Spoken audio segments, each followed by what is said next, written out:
અલથાણમાં બિલ્ડરની બેદરકારી બાદ સુરતમાં ફરી એક વખત બિલ્ડરની મનમાની સામે આવી છે। કેલિકોંજ વેદિકા પ્રોજેક્ટના બિલ્ડરે પાલિકાની મંજૂરી વગર જ ખાડો ખોદી નાખ્યો।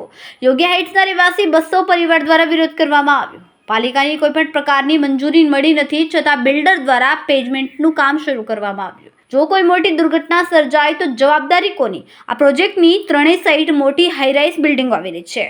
સુરત મહાનગરપાલિકા દ્વારા તાત્કાલિક અસરથી કામગીરી અટકાવવામાં આવી। 7 દિવસમાં બિલ્ડરને નોટિસનો ખુલાસો પણ આપવામાં જણાવવામાં આવ્યો। પાલિકાએ જે નોટિસ આપી છે તેમાં પણ ઉલ્લેખ કરવામાં આવ્યો છે કે બાંધકામ ગેરકાયદેસર શરૂ કરવામાં આવ્યું। મારું નામ મુકેશ પાઠક છે। અમે બાજુના યોગી હાઇટ રેસિડેન્સમાં 220 પરિવારોનું ભવિષ્ય આમાં લાગેલું છે। ભાવસાર સાહેબને વારંવાર વિનંતી કરવા છતાં પણ આનો કોઈ નિકાલ આવ્યો નથી। તો સાહેબ, અમારું આમાં 220 પરિવારનું કાલ સવારે કાંઈ થયું તો એની જવાબદારી કોણ લેશે? સરકાર લેશે, મ્યુનિસિપાલિટી લેશે કે બિલ્ડર લેશે? અમે બધા રઝળતા થઈ ગયા। જ્યાં વેસુમાં આ બનાવ બન્યો એ જ રીતે આવો બનાવ બનશે તો એની જવાબદારી કોણ લેશે? આ બિલ્ડરનું નામ શું છે? આ બિલ્ડરનું નામ છે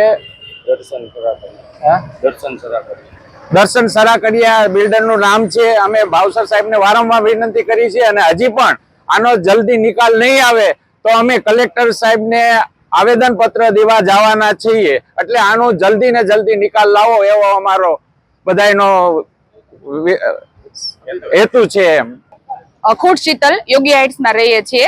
બાજુની જગ્યામાં ગેરકાયદેસર બાંધકામ શરૂ કર્યું છે, તેમાં થોડુંક વધારે એને ખોદાણ કરેલું છે। હવે અલથાણમાં જે ઘટના બની એવી ઘટના અહીંયા બને તો એનું જવાબદાર કોણ? કેટલા લોકો રહે છે? 200 થી વધારે પરિવાર રહે છે। આગળનું કાર્યવાહી શું કરશો? જો અહીંયાથી આ પુરાણ કરવામાં નહીં આવે તો અમે કલેક્ટર ઓફિસે જઈને આવેદન પત્ર આપીશું। કેમેરામેન હર્ષદ પાટીલ સાથે સુનિલ પાટીલ, સમય મીડિયા ન્યૂઝ, સુરત।